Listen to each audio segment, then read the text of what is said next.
ఆ, సంవత్సరం క్రితం ఏమైంది అని అడిగాడు చంద్రకాంత్. సంవత్సరం క్రితం శైలజామ్మగారు చనిపోయారు సార్.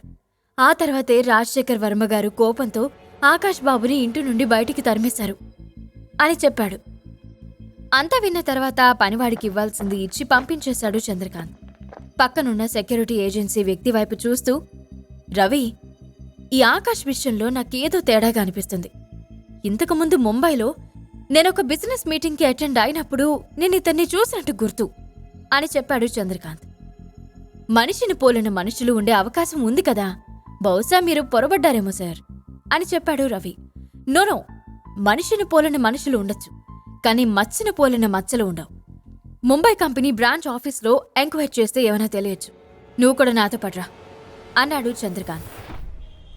ఇద్దరూ కలిపి ఊరు చివర హైవేకి లెఫ్ట్ సైడ్న కిలోమీటర్ దూరంలో ఉన్న పాత ఫ్యాక్టరీ దగ్గరికి చేరుకున్నారు. తను వస్తున్నానన్న విషయం కంపెనీ వ్యక్తులకు ముందుగానే కన్ఫర్మ్ చేశాడు చంద్రకాంత్. అక్కడికి చేరుకోగానే ఇద్దరు వ్యక్తులు రిసీవ్ చేసుకుని వారి బాస్ దగ్గరికి తీసుకెళ్లారు. మొత్తానికి మనం మళ్ళీ కలిసాం. ఇంతకీ మీరు వచ్చిన పని ఏంటో తెలుసుకోవచ్చా అడిగాడు ఆ వ్యక్తి.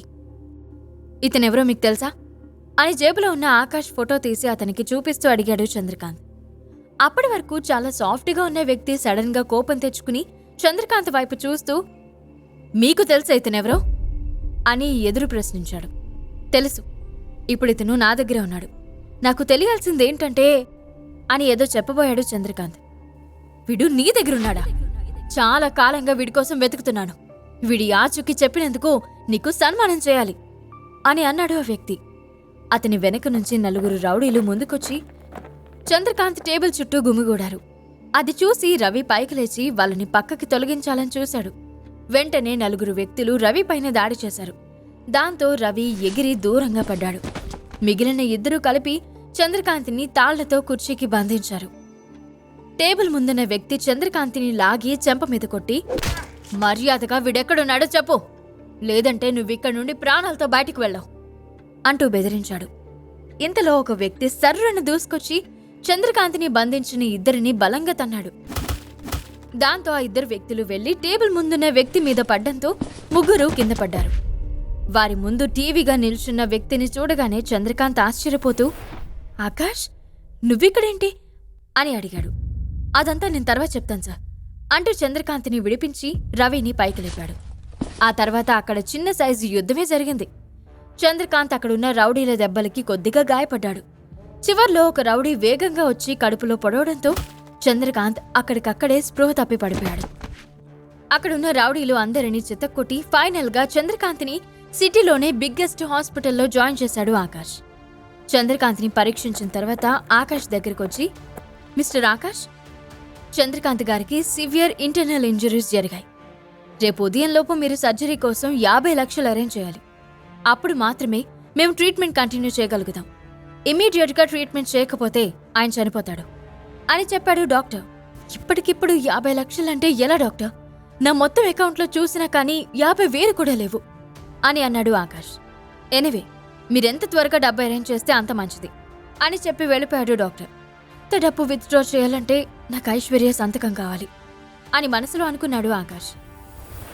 సరిగ్గా అదే సమయంలో ఒక వ్యక్తి అక్కడికొచ్చి, వెల్కమ్ మిస్టర్ ఆకాష్, ఎంతో కాలంగా వెతుకుతున్నాను, ఇన్నాళ్లకు నిన్ను కలిశాను అని అన్నాడు.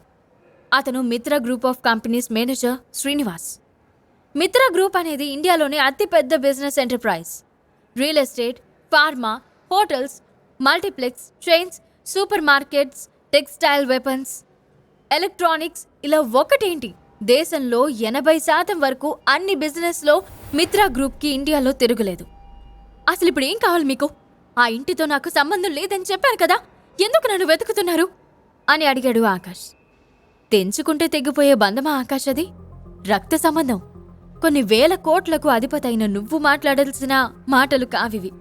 అయినా ఇప్పుడు నీకు ఆశ్రయం ఇచ్చిన చంద్రకాంత్ గారు చావు బతుకుల్లో ఉన్నారు. ఆయన్ని సేవ్ చేయాల్సిన మినిమం రెస్పాన్సిబిలిటీ నీపైనే ఉంది. మరి డాక్టర్ అడిగిన 50 లక్షలు ఎలా అరేంజ్ చేస్తావు అని అడిగాడు శ్రీనివాస్. దానికి సమాధానం చెప్పలేక తడబడ్డాడు ఆకాష్. నువ్వు సమాధానం చెప్పలేవు, ఎందుకంటే నీ దగ్గర ఆ మొత్తం లేదు. కానీ నువ్వు తలుచుకుంటే చంద్రకాంత్ గారిని కాపాడగలవు. ఈ డాక్యుమెంట్ మీద సంతకం చెయ్యి, సరిపోతుంది అని అన్నాడు శ్రీనివాస్. ఏంటి డాక్యుమెంట్ అని క్యూరియస్గా అడిగాడు ఆకాష్. మింత్రా గ్రూప్ ఆఫ్ ఇండస్ట్రీస్కి నువ్వే లీగల్ హెయిర్గా ఒప్పుకుంటూ కంపెనీస్ని టేక్ ఓవర్ చేస్తున్నట్లు ఓనర్షిప్ క్లెయిమ్ డాక్యుమెంట్ అని అన్నాడు శ్రీనివాస్. ఆ మాటలు వినగానే ఆకాష్కి గుండె ఆగనంత పనైంది. నాకు మీ ఆస్తొద్దు, మీ కంపెనీ వద్దు, నన్ను ప్రశాంతంగా బతకనివ్వండి అని చెప్పి ఆ డాక్యుమెంట్ శ్రీనివాస్ ముఖాన్ని విసిరికొట్టాడు. మరి శ్రీనివాస్ తన ముందుంచిన ప్రపోజల్ని ఆకాష్ ఎందుకు యాక్సెప్ట్ చేయలేదు? ఇంతకాలంగా తనకి పని ఇచ్చి ఆశ్రయించి ఒక మనిషిలా తీర్చిదిద్దిన చంద్రకాంత్ని ఆకాష్ కాపాడుకోగలడా? తెలియాలంటే బాస్ స్టోరీలో నెక్స్ట్ ఎపిసోడ్ వినాల్సిందే.